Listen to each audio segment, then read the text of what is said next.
Thank you for coming. I'm just so pleased to see so many of you. I really am. And kind of in keeping with the whole thing here, which is care about the other person, not just yourself. So let me model that. Is anybody needing anything or wanting anything from me or about the environment or anything right now? No? Well, I'm still how many of you are school counselors? Oh my goodness, okay. Well, I'm going to sort of apologize right off because I've never worked as one, but I'm a therapist. So everything I do here, almost everything, is from the point of view of like a therapist. But I just kind of, it's all applicable to all mental health professionals. And so I hope you'll be able to but feel free to raise your hand and say, well, as a school counselor, that doesn't really work, or what works better is this or that. So feel free to correct me and encourage me in the right direction. Well, as late as today, I was trying to think about how I could apologize for how disorganized my presentation is. But not only is there some things going on in my life that amazes me. I would like to think it would amaze you, the abject cruelty of it, but I'm not going to go down that road. But I would also like to say that partially because I was presenting here, I wanted to put most of my concepts here into a book. And so my brain really started focusing, and so instead of working on my presentation, I was writing this book.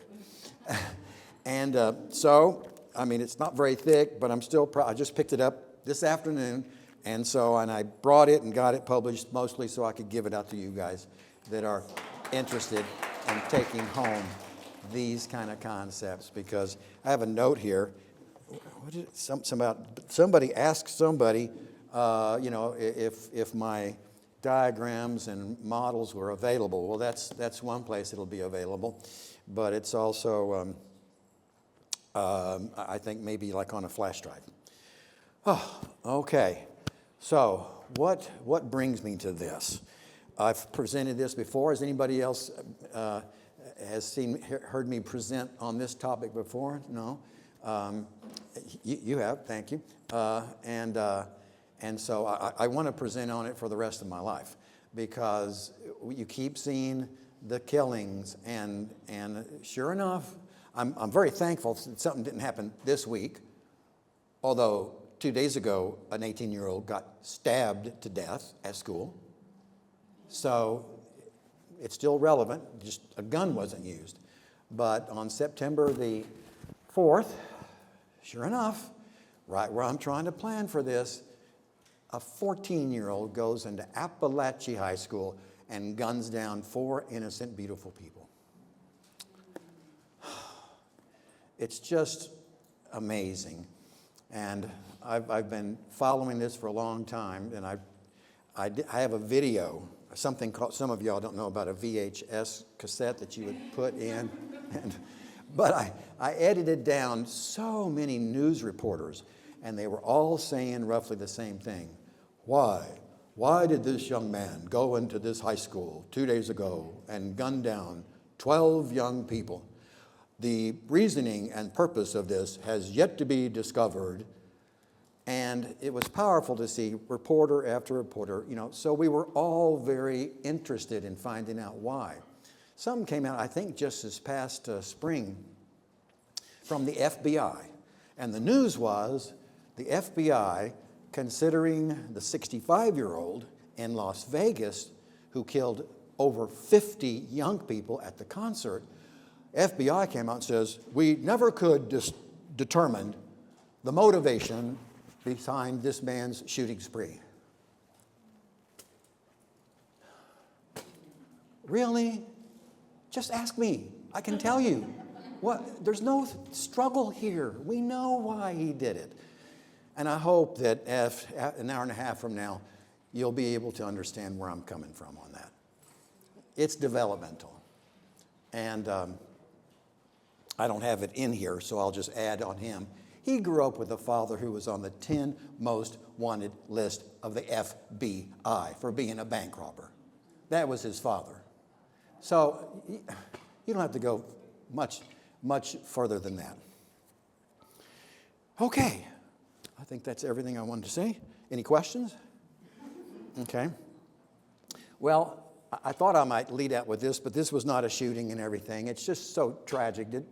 And so, I'm going to have limited time, and so I might come back to it. So, the reason I put is this being sensational is I wrote to a graduate program, called them up and said, I just want to check and see if you're willing to be supportive of a concept of a high school class, a class in every high school. And the secretary, who has her master's in counseling, wrote me back as we went back and forth, says, well, when you listed the young men that were killed on the 4th of July last year, you were being kind of sensational. What? I'm just giving you the purpose and the motivation behind us maybe talking about what can we do. And so that one thing made me started thinking, am I sort of out of touch with counselors? This was the counseling department at this particular university. And so help me get in touch with appropriate thinking. I feel like I'm just slightly out of touch getting that response. How do we understand violence and aggressive behavior? Well, I only have a list of 100 things. Y'all know about the dark triad. And if you don't, that's psychopathy, narcissism, and Machiavellianism.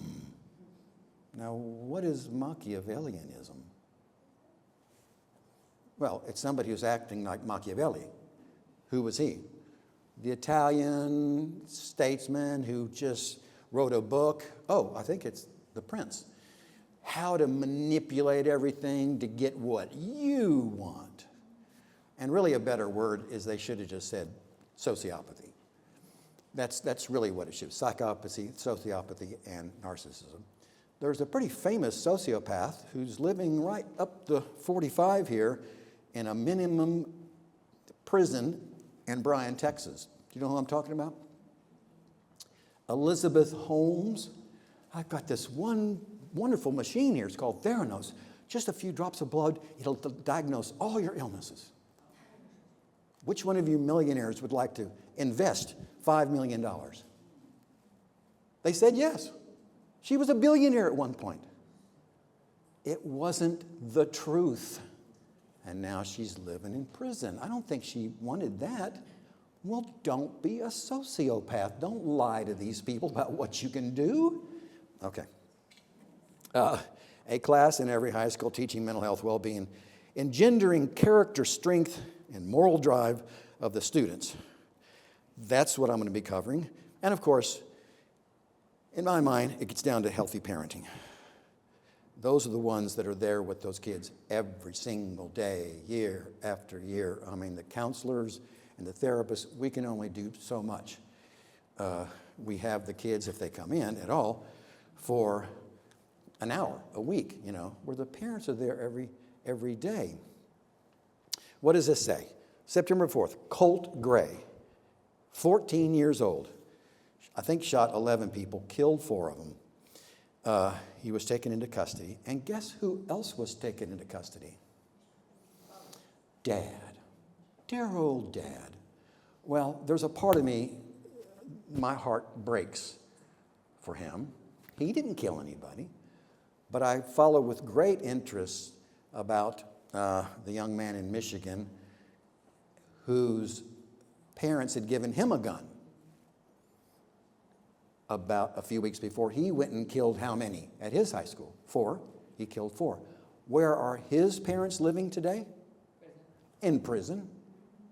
Now, again, that is so cruel. I mean, they didn't kill anybody, but did they do a good job being there for their depressed son? No, they didn't do a good job. And in the courtroom, when they were going through the trial, the mom leaned forward and said, "We were good parents." Okay, evidently not. But in a way, they were loving parents, and they provide him a home and food and so many things. But there's this sort of 10% that parents need to do over here that they were not doing. So let's try to see it for what it really is. And again, I just can't imagine 10 to 15 years is what they got for giving him a gun. And what else? For not really stepping up and being there for him when he said, Mom, Dad, I'm depressed. Oh, you're going to be fine. Well, here's a gun. Why don't you go out and learn how to, we'll go to the shooting ring. That'll take your mind off of it. And that's exactly what Colin Gray did for Colt. Bought him a gun. Took him hunting. Well, I grew up going hunting. My grandfather was a big-time hunter, big animals, stuffed bears, everything. I mean, I grew up with that. But where was the time when you should have leaned into your son's point of view and said, those cops came to our house the other day. They were saying that you might have posted something about doing a school shooting. Let's sit down and talk about that. I guess he never did it, or even if he did do that, the son didn't feel comfortable really opening up. I don't know, y'all could give me more feedback about kids who don't feel comfortable sharing what's in here. I might get in trouble. I might be shamed. And so I think in the news, I could talk for 4 hours. There's so much in the news about how he was sent to a counselor. Good. A talk show host the other day I was listening to heard somebody say, the violent video games, and he shot back, no, he should have gotten counseling. So I was on the air, forgot the man's name, like in the afternoon. He said, what you said was great, except you left out one word.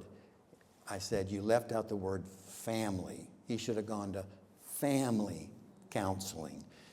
I never have heard, because I read it all on the phone, not one word about whether he actually made it to a counselor's office, and what did the counselor discover?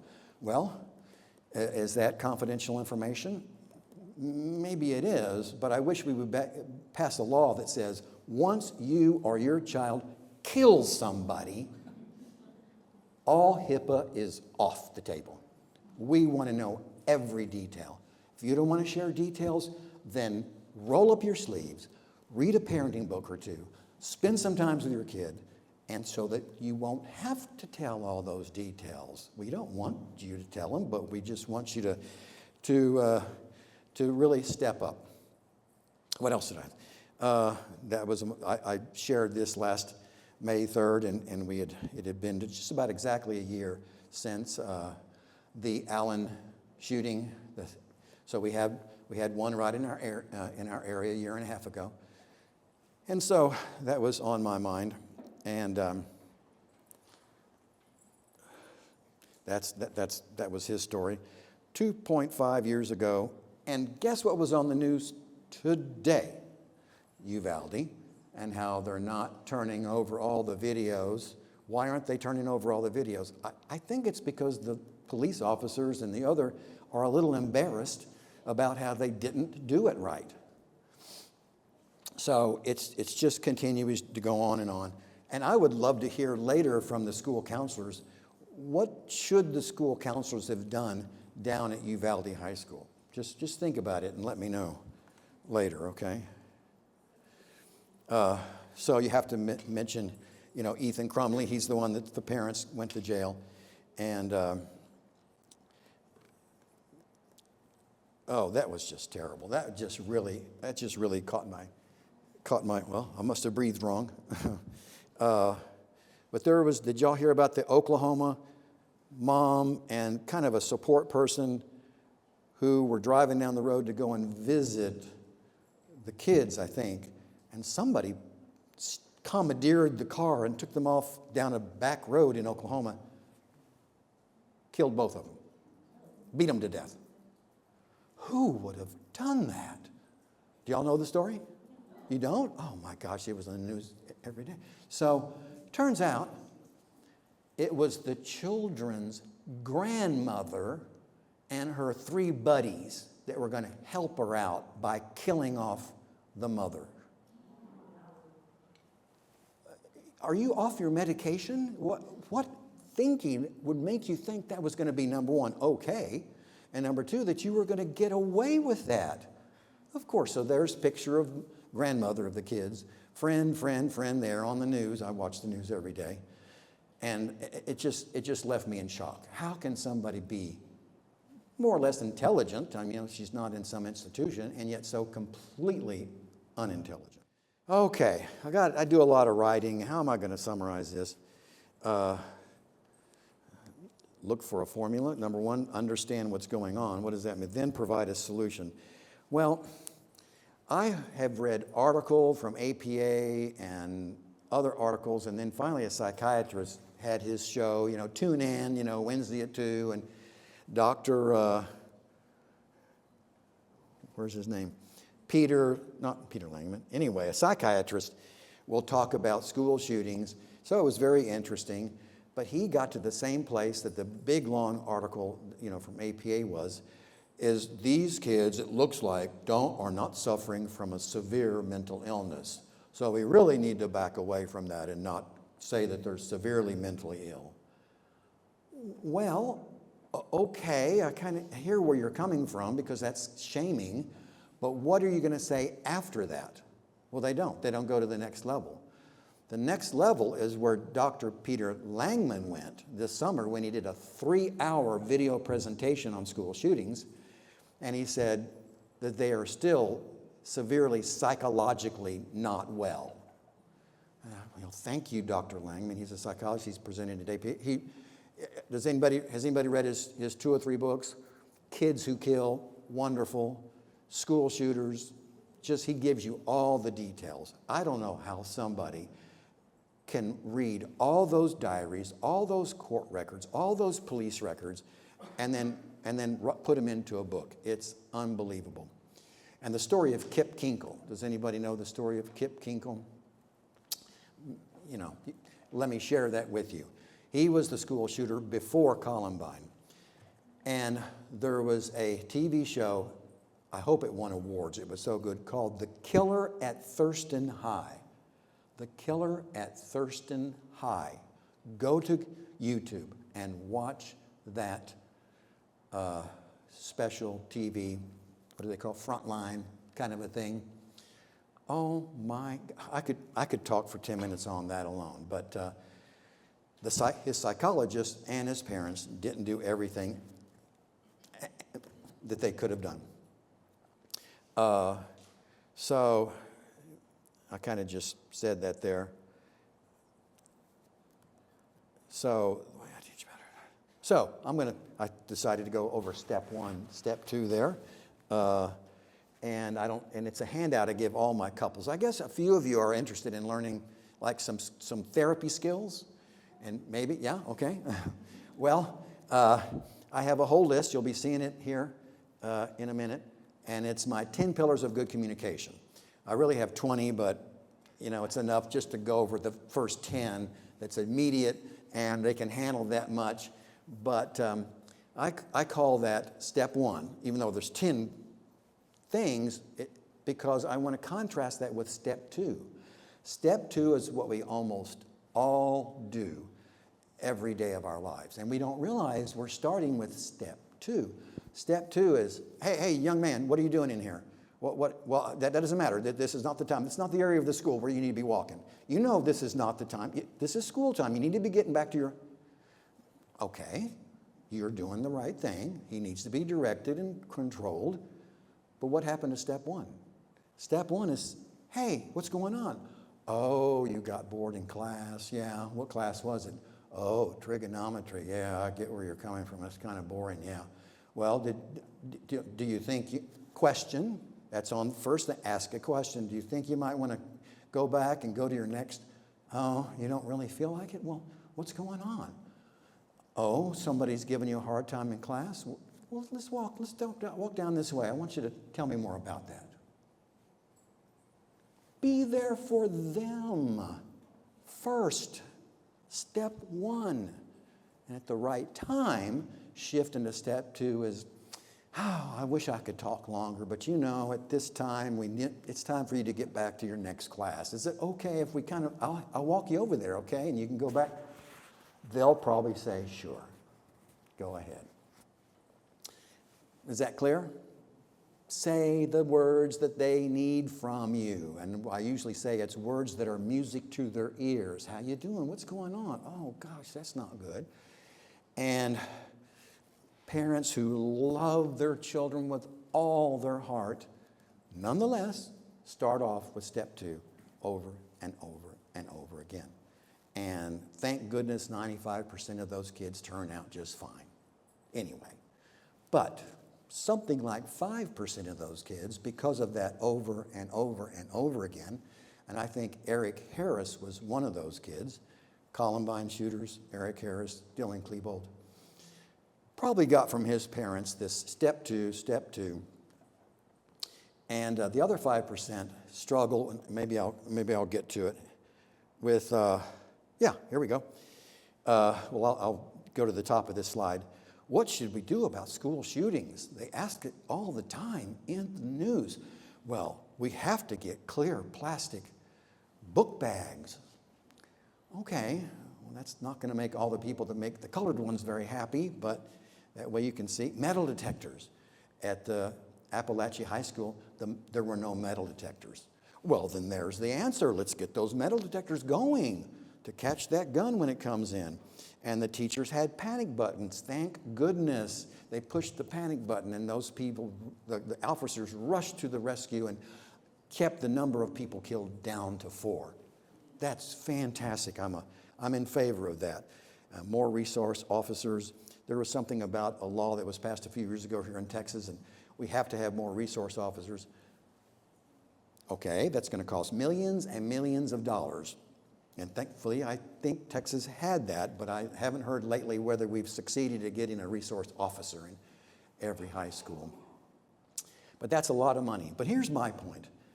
All those things don't do 1 ounce of good for, number one, all the kids that are all stressed out.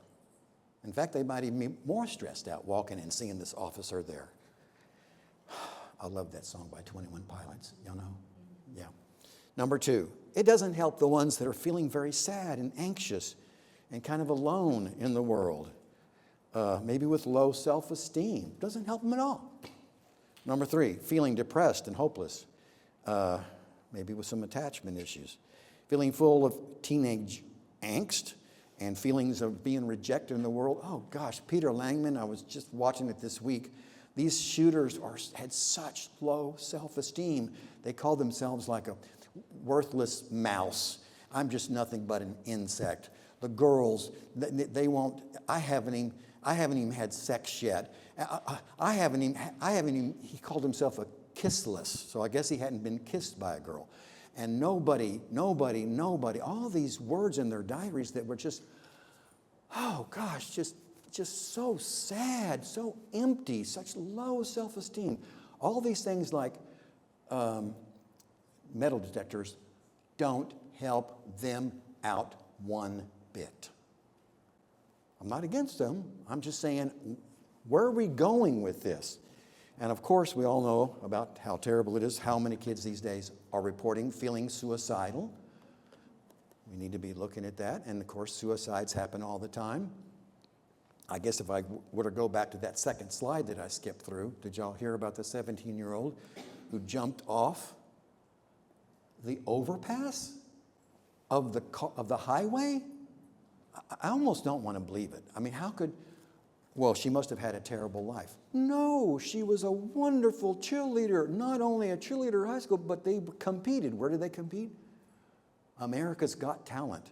They got all the way to the quarterfinals. Yay! Man, she should have gone home and been so happy. The whole experience should have been so fulfilling. But a month later, she killed herself. What had been going on? And I might double back to that later to say what probably was going on. And of course, number 6, such anger, such hopelessness that it was amazing watching that part of the presentation by Dr. Langman about, I was weak, but now that I've got a gun, Ha ha, who's the alpha male now, bitches? Oh, gosh, but he was just so full of angst, seeing the jocks, seeing the preppies, having the pretty girls on their arm, and he was just a little mouse. He was, Eric Harris, he read all their diaries. Eric Harris said, oh, I'm just the kid. Okay, why did he feel like he was just so anyway, there's such low self-esteem. And so every one of the kids in high schools that y'all work with that are depressed or having low self-esteem or thinking about suicide, we've got to get to them. We've got to find them. A year and a half ago, I was still a senator here, and just a week before the Senate meeting, CBS Morning News, Gayle King, and now we're going to be interviewing the president of the American Psychiatric Association about school shootings. All right, now we're getting somewhere, national coverage. And so they talked about it, and I haven't thought about that now since then, but I do remember the takeaway is, well, we can't pinpoint exactly who's going to do the shooting, and so we're really kind of, they just hum and hawed around for that 20-minute interview, completely wasted a wonderful opportunity to say, well, what I'm going to say to you today, a class in every high school with a well-trained teacher who is not only teaching wonderful self-esteem building skills, but might pick out which one of these kids over here might need to go talk to the school counselor. Just the answers I'm hearing, I've heard, I've led groups of teenagers and kids in psychiatric hospitals for years. And, you could just tell, ooh, this one needs help. That comment, that way of talking about himself, that's a huge red flag. And teachers, especially ones that are trained, would pick up on that. We don't have to pinpoint the one who will be the school shooter. We can present the class to really all the students, but we might be able to kind of pinpoint which ones need help by how they interact. They're not going to show what's going on inside of them in trigonometry class, or in English, or in geography. They're going to show these inner struggles in a class in mental health and well-being. That's the class where they're going to show themselves what's going on. So why don't we have that? Well, it's only 2024. The dark ages were just a few years ago. So we really, I'm being facetious and silly, but in my mind, it's like, it's just unbelievable that that somebody didn't talk about this 100 years ago and it wasn't passed in 1924 or 25. What?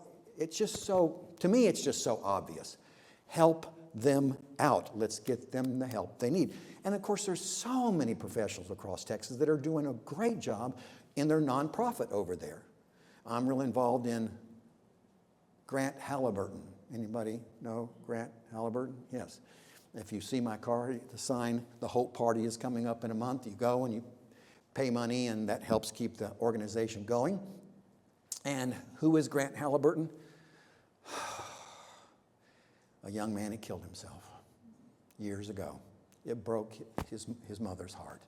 And she went out and started this organization to try to help it. So it's a wonderful organization.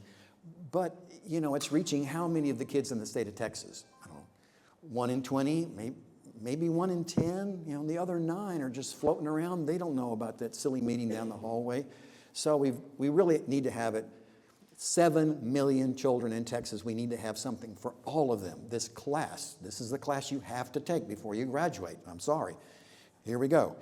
And I was reading recently, I could just talk forever, that the kids don't like to sit there and learn stuff, especially weird stuff like psychology. Every time I run across a kid who says, yeah, I took a class in psychology, I said, good for you. What do you remember? Nothing. Oh, wait, I remember we learned about hypnosis.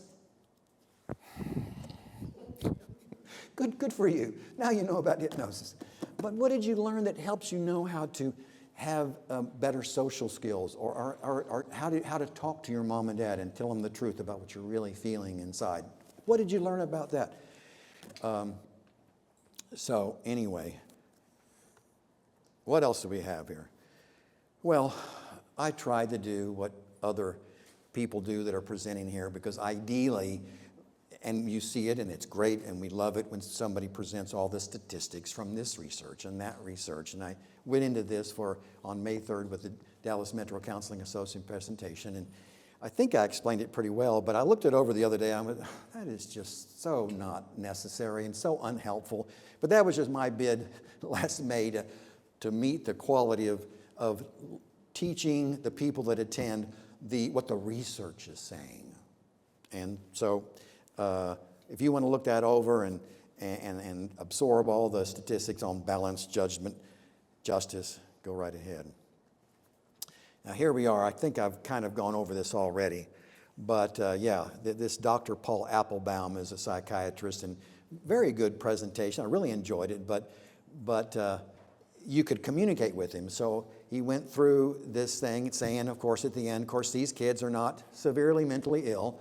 So I wrote and says, okay, they're not severely mentally ill, but they're not perfectly happy and healthy. What do we call these kids in the middle? And he said, well, I don't want to really get out of my lane. I think he meant is that I haven't thought about those kids in the middle that aren't severely ill and aren't really healthy, so that's kind of out of my professional lane. I'm a psychiatrist. Okay. Well, I'm involved in an organization, nonprofit called ARC. Has anybody heard of ARC? A-R-K, Adults Relating to Kids. Glenn Wilkerson out of Houston put it together 20 years ago, and he asked me to be on the board of advisors, and when he heard what I was interested in, he likes to call them emotionally unhealthy. You know, okay, they're not mentally sick, they're not mentally ill, but they're emotionally unhealthy. I don't know if he says ill or not, but I thought that was a good way to describe them. And see, once we establish what to call them, then we can say, what are we going to do about this? They're not happy. They're going to be starting to skating towards dropping out. What did Salvador Ramos do a few weeks or month before the shooting? Does anybody know? He stopped coming to school. Red flag. Where's Salvador? Have you called him? Have you called his mother? What's going on with him? So, of course, I don't want to come across as being judgmental, but it's like, what could have happened that would have stopped the Uvalde shooting? Somebody saying, hey, Mrs. Ramos, what's going on? We haven't seen Salvador here in a month. He's a senior in high school. It's not like he was a freshman dropping out. He was that far away from graduating, but he just stopped going. Again, why didn't they call them up and say, do you want to come in? We can talk about this. And of course, I have to put a little plug as a family therapist. Why didn't they? There were 3 places I Googled it in Uvalde of counselors and counselor organizations. 3 of them. They, over here, this counseling center over here, they could talk to you. Why don't you go in there and take Salvador with you and maybe talk about. So you see where I'm going. I'm trying to get the population of Texas involved in doing therapy. So, yeah, I already went over that. They're seriously psychological illness nonetheless. How do we, so question time, and somebody asked Dr. Peter Langman, how do we intervene to stop a student from going into a school shooting mode? And he said, it is going to differ, between, he has 3 categories in his book that he wrote, School Shooters, or I can't remember which one, that he categorized 3 categories of school shooters. Psychopathic. Yeah, they're psychopaths. Number 2, psychotic. I mean, they're really not quite right. They need to get back on their antipsychotic medication. And the 3rd is traumatized. They've just had so much in their childhood. It was so hurtful. And so he said that the 2 shooters from Columbine, the first one, Eric Harris, was a psychopath. And when you read what he said, it's just, I am God, and people are going to bow down to me. Hitler was wonderful. I mean, just going on and on. I got to share one thing. He got Dylan to go with him. They found a van on the highway that was locked, but it was abandoned. So they broke in, stole all the electrical equipment, had fun looking through it all, got busted. They're at the police station. And then he wrote in his diary, isn't America the land of the free? Well, if some idiot's going to leave his van out on the highway, aren't I free to go ahead and break into it and take what I want? Do you agree? And so that was just an example of just this self-oriented psychopathy. So he talks about it here. You know, it's going to differ between the traumatized and the schizophrenic kids on this pathway. But whatever clinical interventions can make the difference, that's the one to go with. And it could be as simple as teaching them some social skills. Okay, Dr. Langman, a little bit more here. And I kind of noticed that about his two books, is he didn't really get to chapter 23 and say, here's the answer. This is how you need to intervene. This is the kind of class you need to be taking. And so this was kind of echoed that absence. And so there's nothing wrong with teaching social skills. The class I'm proposing should have social skills. But it's so much deeper than that. We need to really learn about what's going on inside of me than that. So that's my only ding on him. I probably need to just go through this, but the book I read so many years ago called The Psychology of Character Development, and it was created by Robert Peck and Robert Habighurst. Robert Peck was a professor at UT, and the book is just unbelievable. The work and the time they put into interviewing these kids and their families was extraordinary, and I just couldn't help but include it. And they came up with 5 different traits, 5 different types of kids, and you can see. Well, that's next, but and so one is amoral. The worst 2 are amoral and expedient. Just the way they thought was just very selfish, and you just do it because it makes you feel good. The middle group were kind of okay, conforming and irrational, conscientious. But the most healthy kids, what do we call them? They called them rational altruism. Altruism, of course, is doing things for other people, being focused on what do you need? You know, how can I help you?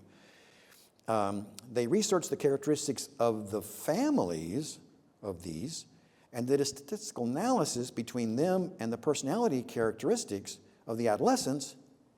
The correlation was high between positive family characteristics and the subject's good character. Does that make sense? Who wants to jump in there? Because the family you grow up in, if you've got healthy interactional characteristics, the child will be healthy. If you've got unhealthy family characteristics of interactional style, the kids are going to suffer from that. So that just bolstered my argument for encouraging as many people or kids as you can get a hold of to go in for family therapy. Back to Colt Gray. You know, Mr. Gray, don't you wish you were at home in your own bed right now? Don't you wish you were going into your own kitchen and being free to go to a movie or take a drive through the countryside? Then why didn't you take your son that was clearly struggling to a family therapist? I do that work almost every day. I love it. What happened to Colt Gray? Did y'all read his history? Mom and Dad arguing and fighting for years. Mom locked the kids, there were 3 kids, outside. The neighbor said they were banging at the door. Mom, let us in. For hours, the neighbor said. Well, finally, I guess Mom and Dad got tired of each other, so Mom said, I'm out of here. And I'm taking 2 of the kids. So here's little Colt Gray, 12, 13. His mom's abandoned him. His little brother and sister he loved so much gone. Now he's at home alone with Dad. Let's go hunting, son. Okay, Dad, that's not really what I want to do. No, you need to learn how to shoot, you know. I mean, it was just a recipe for disaster. Why couldn't a school counselor or a local therapist or somebody get involved? There's some kid running around, young kid on SMU today and yesterday in the news. He's knocking on sorority doors, or he's following girls that he likes and everything. And I don't. Am I out of line, or do you? I'm going to call SMU and say, I'm a therapist. Send him over. I'll talk to him for free. This behavior is not only terrible for the girls that he's shadowing and stalking, but it's not going to bode well for his mental health going forward. Let's get him into a therapist's office and not just say, the police need to pick him up and take him into some kind of, prison kind of situation. Well, yeah, if he does anything more, that's the right place. But where's the mental health community that's calling up and saying, okay, we have lots of people that are involved here. There are counselors, therapists that can talk to him and his family. Let's get them together here. So that's just the rational, altruistic kids are the highest, etc. And here are some of the words they use to describe the good kids. Ego strength, super ego strength, moral stability. I came up with a list of 5 words because I kept trying to think, that behavior was not very, and then I would come up with 5 or 6 or 7, like a sentence. It's like, I wish I had a word. That does not score on, well, what are the words that would go into this score? Well, integrity, maturity, it wasn't very mature. Being in the adult ego state, I'll be going over that in a minute. Does anybody use adult ego state in your talking to your clients or anybody? Okay, we have to learn and teach how to have an adult conversation. And then there's a list of things that you do that are adult, and there is a list of things that are critical parent, egopathic parent. Don't go there. That's not an adult conversation. Yeah, but I didn't like the way you did that, and I'm just have to let you know, our rules here. Okay, I understand, but do you have a question for me? That's from your open and magnanimous and curious adult. Can you get into that frame of thinking? And of course, I would encourage all of y'all to know what that is and do it in your own life as much as possible. But if y'all ever see any couples or clients, it's very useful to go over this and to say, okay, need you to stay in your adult.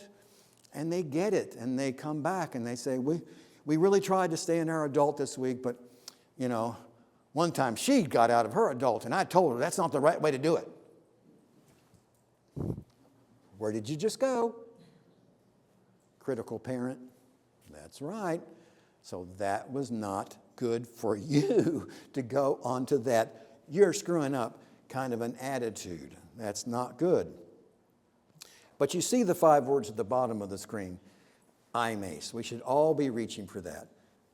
Show integrity. Show maturity. Be in the adult ego state. Show good character and emotional intelligence. I hope 2 or 3 of you have read the book, Emotional Intelligence. Only me. Okay, Daniel kind of looked into it. Well, if you're dealing with a couple, just read at least chapter 9. Intimate enemies is chapter 9. But if anybody is in favor of SEL, want to see more SEL classes, where does that come from? Social, emotional learning, yeah, but it comes from the 2 books by Daniel Goleman. Emotional intelligence and social intelligence is where that was born from. So if you really are into the education, I would gently suggest to read those books. Okay, what time do we have? Are you okay? Okay, so, well, I don't want to spend too much time on this, but after this past year, seeing all these kids in psychiatric hospital, depressed, suicidal, self-harming, high anxiety. And I just happened to pick up something and was reading, and it's like conduct disorder. I went, conduct disorder? Why am I not seeing that in the charts at the hospital of some of these kids? I don't know why the psychiatrists haven't picked up on this, because about half of them in there have conduct disorder. Irresponsible, skipping school, stealing things. So they're skating towards, being a school shooter or something like that. So where does this come from? Well, number one, it comes from genes. I mean, I hate to say that because you can't change your genes, but sometimes parents will tell you, oh gosh, his personality from birth, that's just the way he always was. I get it. Sometimes just born with those genes. And I've been seeing a family now for a year, so faithful, and I'm so grateful to see them every Saturday. And the son is now about 34. And both mom and dad, wonderful people. I mean, if I met them at a party, I would be drawn to them, attractive and intelligent and successful. But here are these two kids, about 34 and 37, that aren't working. They have no income. They just dropped out of the workforce because of their personality. I think a part of that had to be genetic. But when they started showing these traits that might have been sort of genetic way of being too sensitive or too something, they didn't know how to respond well for somebody who was genetically inclined to be this way. And I feel like saying, y'all should have gone to see a family therapist 10 years ago. Yeah, no, 15 years ago. Oh, wait a minute. They did. They brought that kid in when he was about 15. So that's on me. But, I met with him a few times, and they kind of dropped him off. And so I tried to, and then I stopped coming. And so, it's hard. It's not easy. But I'm just saying it's such a tragic thing to have two kids that are intelligent, and yet something didn't go right. Brain damage, traumatic event happens to so many kids. You have to factor that in when you talk to them, certainly child abuse. And then that leads to maybe some school failure, which is so shaming and embarrassing. I love my sister, but she had to repeat a grade. And to this day, she'll bring that up. Yeah, I was with those kids that were a year younger than me. And it's like, I know, I'm so sorry. And so I'm glad they've kind of shifted that thing of not passing kids on. I mean, some people probably are against it, but I think it's kind of a good idea. Just help them and get them on to the next, because it's so shaming to be kept back. Well, you're too dumb to advance to the next grade. Sorry, you got to go back. So shaming. And of course, other social problems. And these kind of things would be talked about in the class that I'm proposing.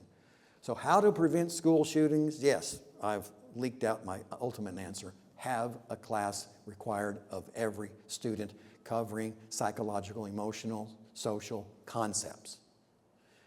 And you'll see at the end of, my book, 200 modules, things the teacher can go over. And there's at least that many that other people have written. But that's just what has come to me over the past few years. Cover this, cover this, cover this. Get them to talking about it. Well, I have to mention Flourish. I picked that up a year and a half ago by Martin Seligman, past president of the American Psychological Association. And he really gets into this idea. His buzzword was well-being. So he pushed for this class in well-being. So I'm not reinventing the wheel. He was pushing that 20 years ago. And so it came out in 2011. So in 09 and 10, 11, he was talking about a class that was, I think it was over in Bangkok or someplace, that they implemented this class in a private school, and the kids loved it. They flourished. Look what the name of the book is. Flourish. Talk to them, help them, understand them, validate them. They'll flourish. But we're not doing it for most of our kids. And then there's the Somebody used the word flow the other day, and I always kind of show off a little bit, and I say, well, yeah, that word flow, yeah, I got into the flow. Who wrote that book? I don't know. Did you read it? Yeah. By Dr. Csikszentmihalyi. How do I know how to say it? Because I asked him. I said, how do you say your name? And he told me. That's what he said at some meeting somewhere. But that is really good. I went back and looked at it. And he talks about a lot of things. But, if we can get kids into this idea of flow, and it's not easy, but really I think someday there's going to be 4 classes that kids are going to have to go through.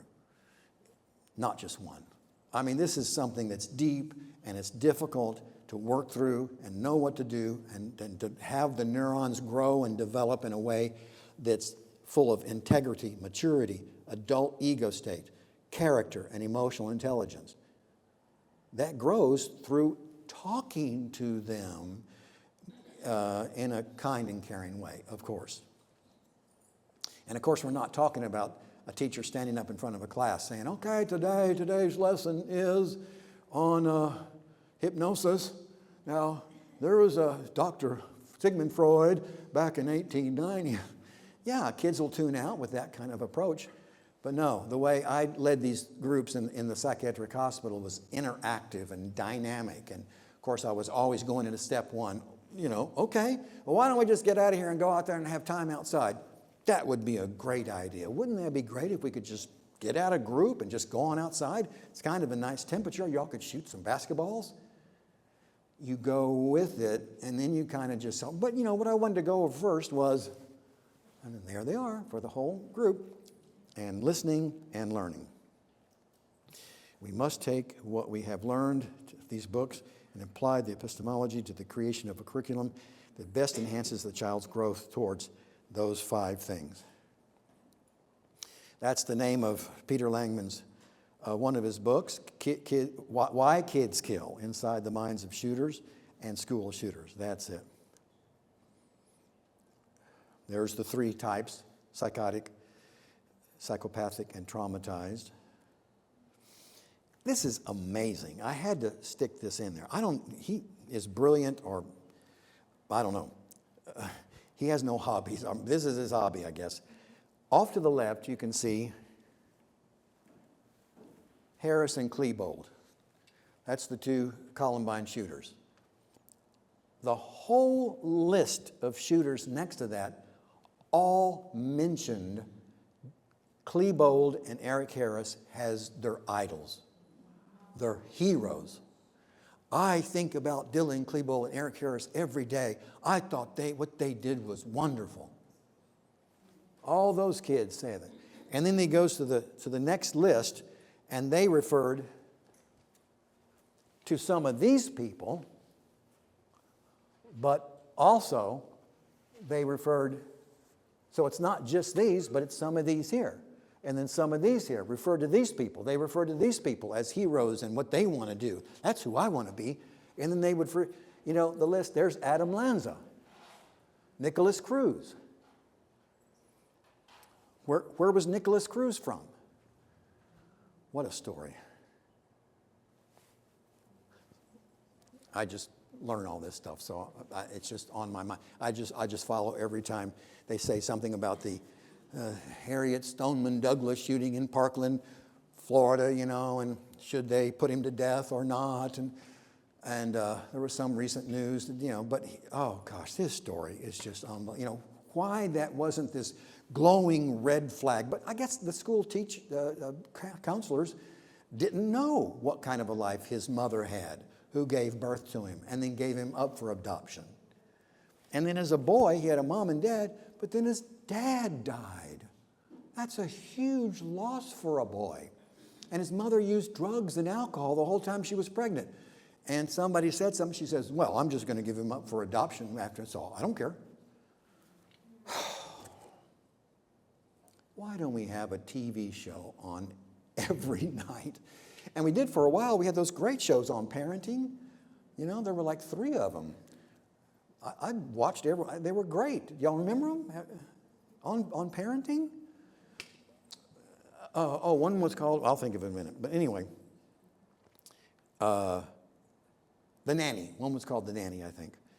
So that's extraordinary that he went in and found that. Journals. So here I was trying to, meet the requirements for your CEUs. We have to refer to people who've done research and gotten it published and everything. What does it say? Theory-informed school counseling increasing efficacy through prevention, focus, practice, and outcome research. Nearly 46 million children are exposed to trauma every year. So, I don't know, somehow we're going to have to try to get billboards or something.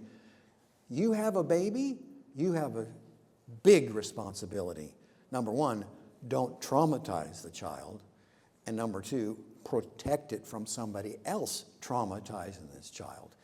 What is trauma? What kind of things are traumatic for a kid? That's part of the problem, is that so many things that are just kind of traditional, normal parenting, we don't realize that can be traumatic. Walking your kid outside the back door, so he's pounding on the door for hours. Mom, let us in, let us in. Well, she didn't feel like dealing with him, I guess. So, elevating and expanding school counselor roles and voices in the prevention. That whole article was very interesting. Almost all the attackers had experienced or perceived some major loss prior to the attack. 98% had experienced a loss. I was trying to come up with the things we need to protect children from. What's that list? Well, the list that we see on the ACEs, everybody knows about that. That's a good list, but it's not really complete. So my list is trounsel. We need to have trounsel councils around here. And I wish it was a better word, but I've used it ever since I came up with it. Protect them from trauma. Protect them from feeling like they're being rejected.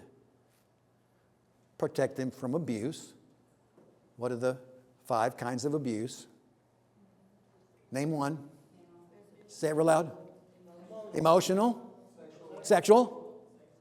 Physical. Mental. I think we said emotional. Verbal. Thank you. Thank you. I would go over that list with so many of the kids in the hospital. Let's learn what abuse is. And I really didn't have a word without a U, so I came up with unhealthy behaviors, but that turns out to be one of the main ones because there's all kinds of unhealthy. It's not really abuse, but it's just not healthy to do things that way. And the most egregious thing that's unhealthy is the way you communicate with the child. I gave a talk almost 2 years ago, and I had 2 psychologists in the group and other people, and I said, have y'all heard about mystification? Have you heard of Dr. R.D. Lang? And they both shook their head no. This is a huge chapter in the development of healthy parenting. R.D. Lang was a psychiatrist way back in the 60s, and it's just one chapter in an edited book, but it's mystification, confusion, and conflict. And it's pretty simple, so that should be something we should be teaching all of our kids and adults and grandparents. And that is the unhealthy behavior of denying what you're thinking, feeling, wishing for, hoping for. That is so difficult on children. I'll tell you one that's especially bad is, okay, let's go over to Granddad's house. We do this every couple of weeks. Well, I don't really want to go. You don't really want to go? But it's always so much fun. Come on, let's go. No, I don't really feel like going. No, you feel like going. You always have so much fun. Now, come on, get your shoes on. We're going to go. Hey. And the kid walks out, feeling totally what? All those things. It's called mystification. I wish it had caught on instead of gaslighting. It's about the same thing. That term came from the movie Gaslight, where the sinister psychopath was convincing her that, no, I'm not trying to do this. You're just imagining things. And he did it on purpose to try to drive her crazy. And it almost worked. But R.D. Laing said in his chapter on mystification that if you do this to a child year after year after year, it will lead to schizophrenia. It's crazy making. But Mom, I don't feel like going over to Granddad's house. I'm not saying you can't coax them into going if you'll start off with step 1. Oh, what's going on? What do you mean you don't want to go? Oh, why? Did something happen? Oh, really? Well, I didn't know anything. Tell me about it. Ooh, was that kind of scary? Okay, well, I might have to talk to dear old Dad about that. I'm here for you. I'm listening to you. I'm respecting you. I'm getting you. I love the movies. When at the end of a romantic movie and she says, he gets me. You know. But that's a powerful thing. Somebody has listened to me. Somebody has cared about me and absorbed what I'm trying to tell them. Because over and over in our life, we're always finding ourselves in a situation where we're trying to tell you what to do. And of course, it's just natural. Parents and teachers and police officers and all kinds of people. And so I'm hoping somebody will say, well, now, Dr. Wood, I don't really like that. I don't think that's right. So I can go, really? Well, tell me more. Oh, so you don't think that will work out that way? Okay, well, tell me more about, have you experienced that in the past? Oh, I can kind of see what you're saying. Sometimes that might not work out that way. Okay. Just so that I can model what I'm trying to teach you and the whole world. Lean into the other person's point of view. I was on a thing, Zoom thing with transactional analysis therapists, and I'm not putting her down, I'm just bragging. But, we were all talking because there were only 8 of us or something. And I said, yeah, I always tell, my clients to lean into the other person's point of view. And she said, oh, I like that. Yeah, I like that. Lean into, it's not a huge thing in the literature, but it kind of surprised me that was new for her. And she was somebody around my age. She'd been doing transactional analysis for years, That is such a necessary thing to do with someone you're in love with, someone you're raising, someone you're teaching. They come at you with some kind of strange. Step 1, lean into their point of view. Okay. So the way I acted at the party the other night, sweetheart, was kind of hurtful to you? Okay, well, tell me more about that. Oh, you're saying I got a little bit too drunk? And that was embarrassing because I was dancing like a wild man all night? That was about a week ago in my office. So he was just dancing like a wild man. Well, I don't think I was doing that. Be selfish, I tell my clients. Think about what you want. Now, what do you want? Don't you want a happy and healthy relationship with your wife? Okay, then lean into her point of view. Wow, did I dance that wild? Okay, well, I promise I won't do that again. So I have an acronym, LOCAP. I talked to one guy a year ago and I said, hey, I haven't seen you in a while. He says, well, I moved to Colorado. I said, okay, well, I hope you're good there. He said, but I'll never forget what you taught, LOCAP. I said, well, good for you. It's in there. It's in the thing. Listen to the person that's talking to you. That's the first thing. Stop talking. Listen. Lean in and listen to them. Give them the floor. O stands for own it. And somebody is going on they did a couples counseling thing. I think it might have been at Watermark. But they said, yeah, our counselor the other day said, own your 10%. I love it. I said, that's good. Because that's what I say. Just own what part of it that you can own. Of course, what do we normally do? They're 90% wrong, so we go straight to that. No, I come in. almost all the time on time to help you put the kids to bed. You know that. I've gotten off of work so many times, I'm going to keep at you until you give me the 3 words of a healthy relationship. Oh, I see. You have come home on time many times. Okay, then everything's cool. I mean, why would I be doing all this defensiveness and justifying if I wasn't hoping for that response? And then I always say, is she going to say that? Okay, you know she's not going to say, oh, I see, you're forgiven, we're good, so why even go there? Go to the 10%. You're right, there's been several times this month that I had to work late and I couldn't get off in time to come home and put the kids to bed. You're right. And I'm sure that was very hard on you. Right? Yeah, I hear you. Oh my gosh, the little one. Oh. Empathizing, caring, leaning into their point of view. But when do I get to talk about my point of view? Well, number 1, you might get there in a minute. That's step 2.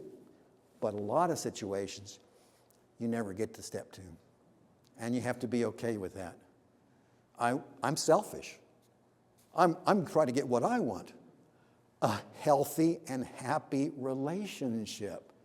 So I will just let go of step 2 over and over again. Yeah, but doesn't that teach her or him that they can get away with stuff? Well, that's a real dilemma. I get it. You know, behavior modification, punishment, consequences. You won't do it again. If I don't give them, then they're going to grow up spoiled, that kind of thing. But so it's really, I don't have any answers for that, but leaning more towards, you know what, I'm just going to let it go. That's not what I want her to do, but I'll be able to have a nice hour or 2 tonight watching the news and talking about the news that I enjoy so much if I'll just let go what just happened at 7 o'clock. Just let it go. And there's some talk show host that wrote a book, and she named it something like, Just Let It Go. I can't wait to, I haven't really memorized her name yet. Do y'all know what I'm talking about? She pops up on my phone. Just let it, something like that. So that's good advice. To just don't be such a stickler with making sure that you're seeing it from my point of view. Because, you know, I'm a pretty good guy, and I don't deserve this. I had a wife just 2 or 3 days ago. I need you to grow. I need you to learn. You know, I'm trying to read all this stuff. I'm going to therapy and trying to examine, you know, so I'm becoming self-aware. She shared something about her childhood, about how she, you know, she said, that's the first time I've ever told anybody that. Really? Something so kind of just basic about where her head was at. And she said, I wish you would start to grow and learn. Guess what his response was? I'm growing. I'm growing all the time. Okay, dude. He's not leaning into that concept or what she's trying to get him to do more of. Questions? Comments? Questions? Comments? Everybody's with me? Okay. Promoting personal social development of students. A lack of acknowledgement of school counselors' capacity to contribute to school violence prevention efforts is similarly reflected in the overall school violence literature.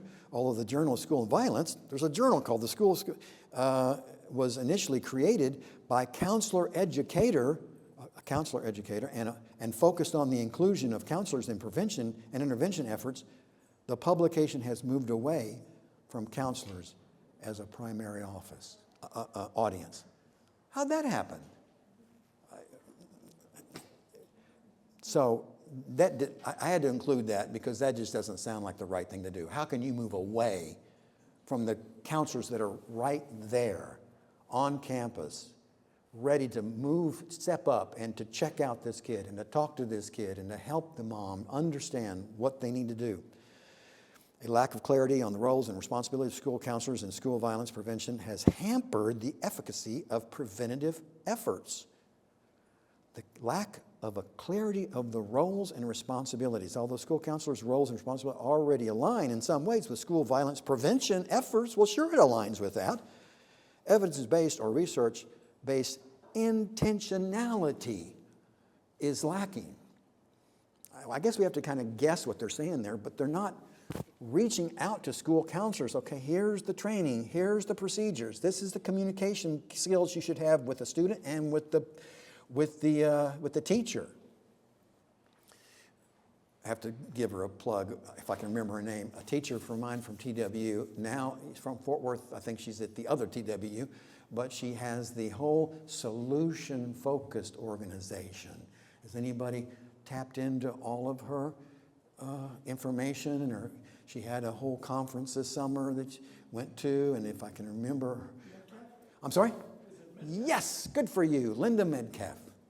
And she's all about going to school counselors, assistant principals, and principals saying, this is how you should respond when a teacher comes to you and says, my kid, he's just being so bad. You have to just get him out of my class.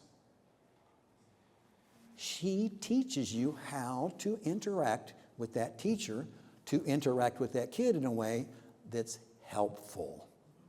Really helps. And it's kind of like my step one, talk about. And solution focus, I remember studying that therapy style, and it's all about looking at what works. Well, what has worked for you in the past, rather than saying, well, if that doesn't work, then stop doing it, or something like that. Focusing individual, small group, and classroom instruction on students who have experienced real or perceived loss. There's my L of trounsel, loss. I never got down the whole list, with which they are not coping well.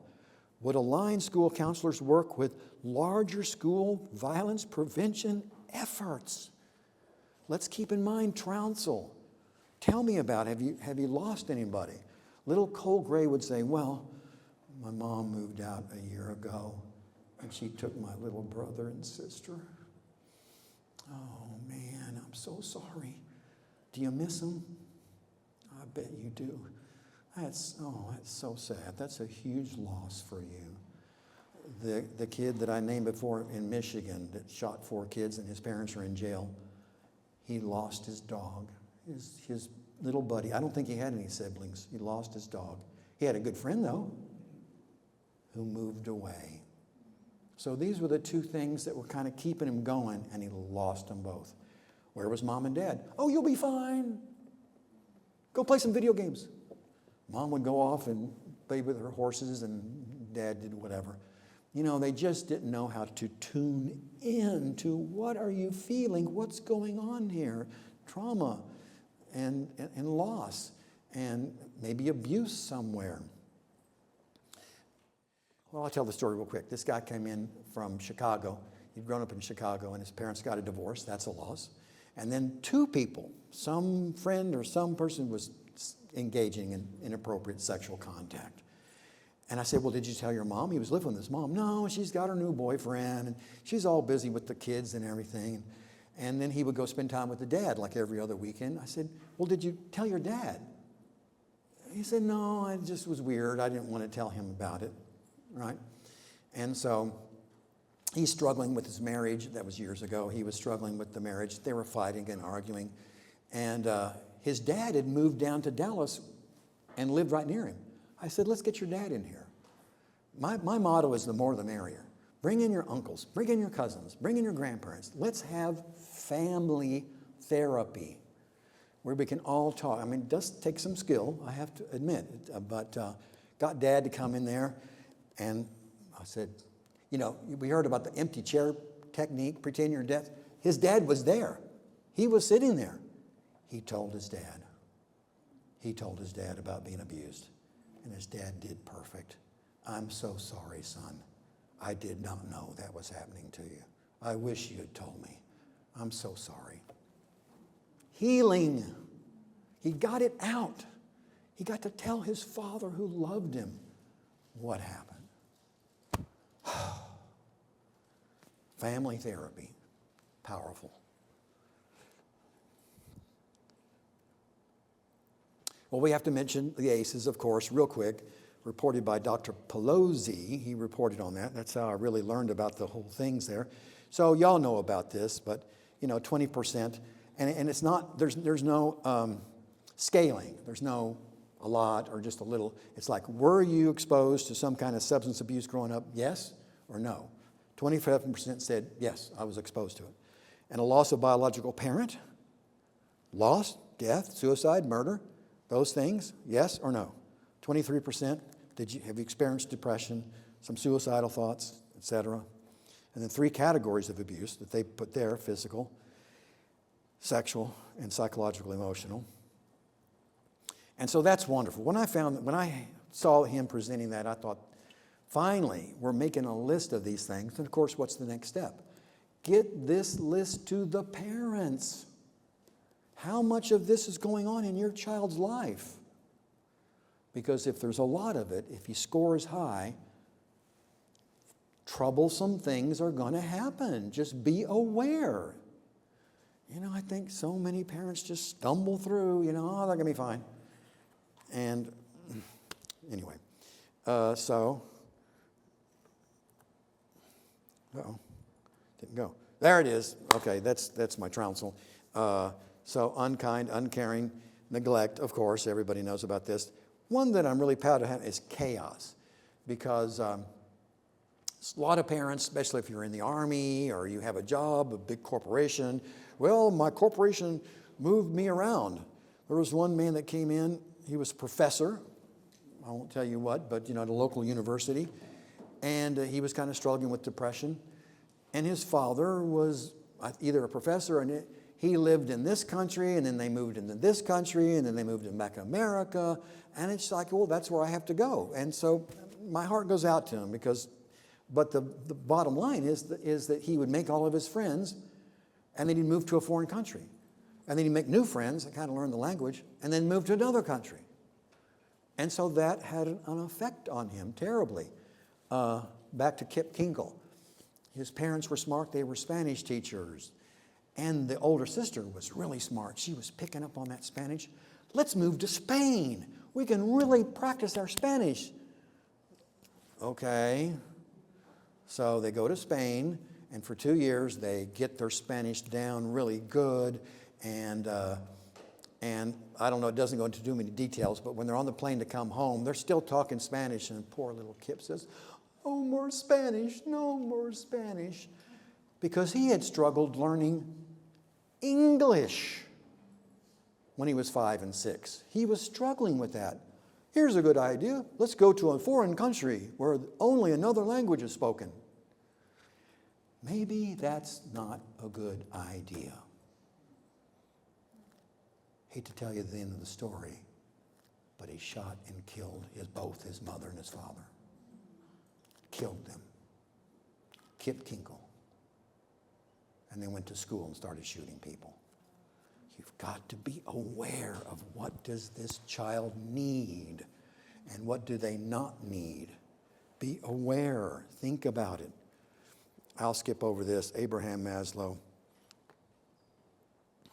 basically says, he calls it, we need a class in intrinsic education, and he's just referring to a class in mental health and well-being, is what he talks about in that particular book. So I agree with him. A class in every high school in mental health and well-being. The class would have 4 parts: learning about healthy personality and ego development. How does that happen? Healthy relationships and healthy communication. What is that? Healthy parenting, of course. And number 4, healthy lifestyles. So at the very end of the book, you'd have to get around finally to the idea of drinking and drugs and driving 120 miles an hour down the road. There's so many news stories about some people who were drinking or maybe not drinking, but they were driving 120 miles. There was a couple of police officers out doing their job. Somebody just going fast, maybe kind of drunk, slammed him, killed him. Wonderful fathers, husbands, working as police officers, killed. The second reason for the presentation, to encourage TV stations to run PSAs. I mean, I'd like to get this out to the public, which extol the virtues of treating women well. That's another thing. I told the boys, that they're divided into boys and girls at the hospital. Okay, guys, raise your right hand. Left. I promise to keep my hands off the little girls, okay? Okay, I promise to keep my hands off the little girls. And one guy in the back says, and little boys. And little boys, you're exactly right. Who was in the news today? I won't even talk about it. The second reason for the presentation, yeah, so there it is. We've got to start teaching this. Raising children with abuse and inadequate parenting would be discouraged in any kind of course. 8 out of 10 schools use the SEL. I just thought this was a great graphic. All schools, elementary schools. They're having a conference, the state conference, in about a week to 10 days up in Chicago. I'm thinking about going. Anybody want to go with me? SEL. The ego path's way of thinking and justifying their... I thought I invented the word egopathy, but it's in the dictionary. But I was at APA. Yes, I'm interested in psychology. I have a degree in psychology, so I'm at APA, and I'm, big meeting, and somebody says, and I stand up and I say something about egopathy, and soon thereafter, the president of APA says, Sir in the back there, what was that word you used? Egopathy. Oh, okay. It's a great word because us students, it's kind of like there's two groups of people in our world. Here's the group of people with all these diagnoses and personality disorders. Oh, glad to know about them. I'm going to avoid them. And then down here, all the healthy people. We're perfectly healthy because we're smart and we're happy and we're healthy. There's a group of people in the middle. What are they called? They're called ego paths.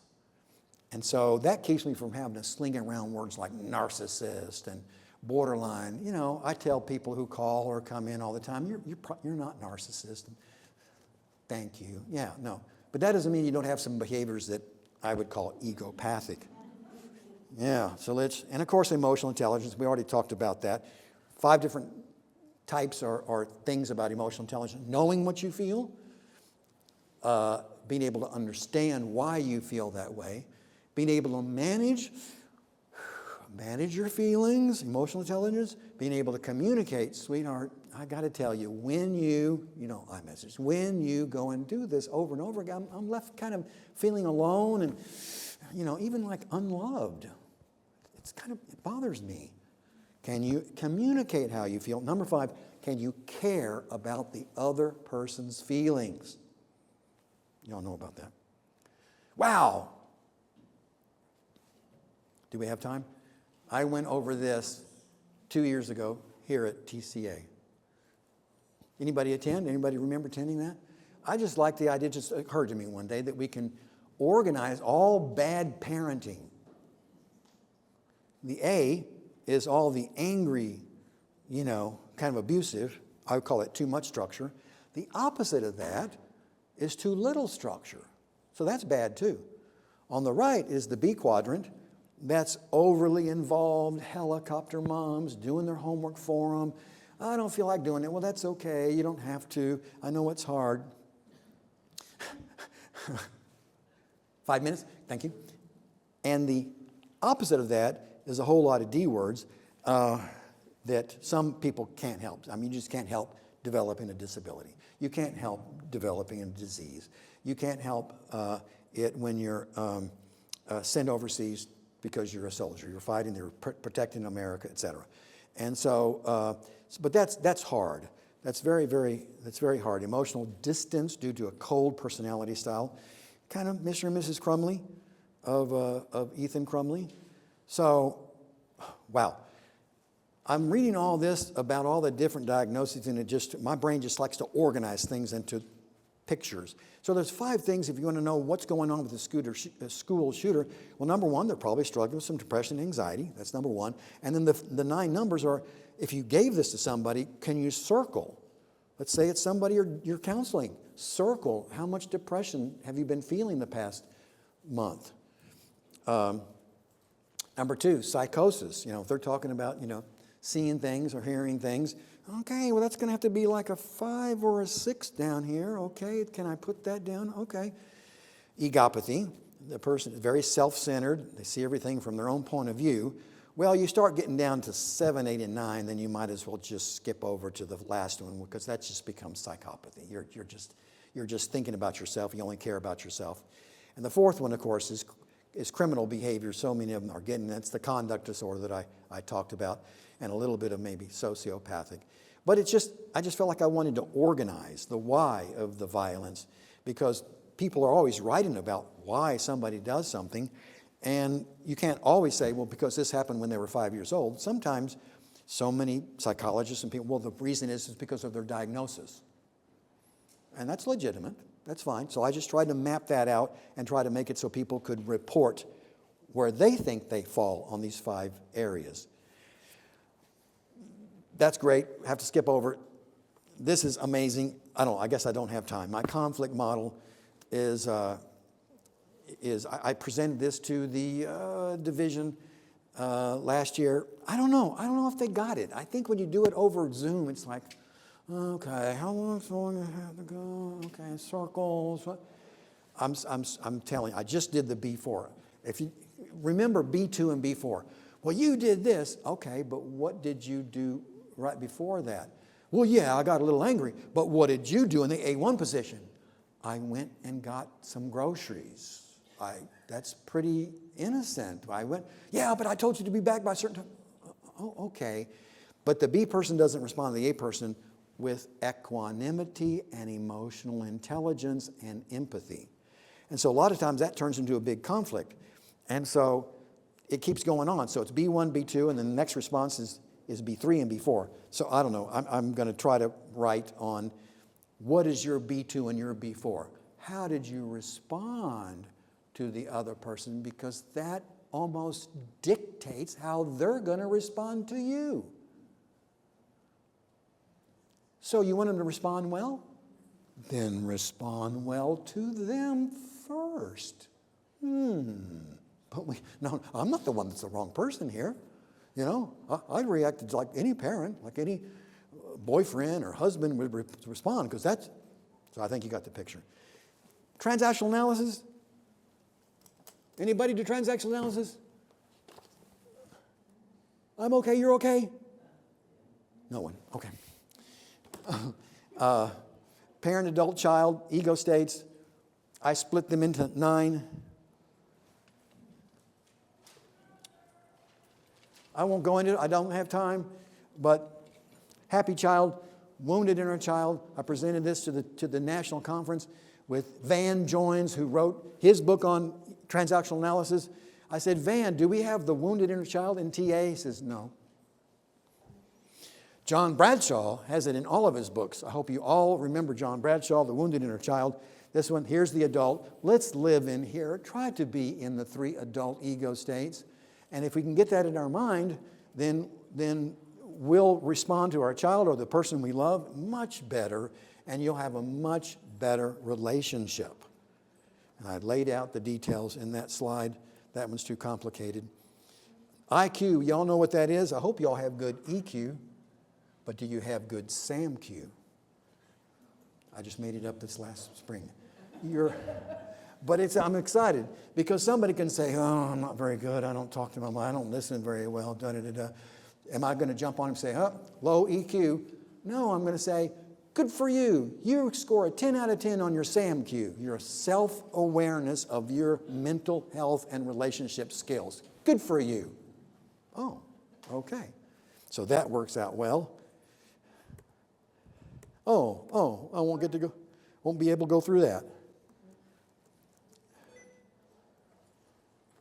Oh, no. Oh. So is there any closing thing? I think that might be the, oh, there it goes. Well, this is just all more. There's my 10 pillars of good communication right there. This is the You Really technique, which is so powerful. And this gets into what they would teach in the class. They would teach all this. It gets them to thinking about how well they're doing. There's your low cap. I came up with E, F, G, H, all these words that everybody should be striving to be if you are a person of character. And always remember that curiosity is the cornerstone of character. Do you think you're a good person? Do you think you have character? Then ask questions. KC7, be kind, caring, calm, curious, collaborative, cooperative, compassionate. All those C words, they just follow all down there. Don't do the D zone, guys. Don't drive drunk. Don't do damage. Don't cause a death. Stop it. Advocacy. Y'all know how to advocate. Call your senator, call your representative. Say, please propose a bill this spring for a class to be mandated in every high school in Texas. There's the 9. There he is. So, ask me to come and talk to your division. Ask me to come talk to your chapter. Come up afterwards and tell me when. I've already gotten one invitation to go down to South Padre. Yay. I went there a year ago. That was so much fun. And presenting down there. I'm here for you. I want to continue sharing this until we succeed. Who was the person that created a Juneteenth? What was her name? Juneteenth? Huh? Who created it? I have it and then I forget it. She kept trying year after year after year, and she finally got it passed in the state of Texas.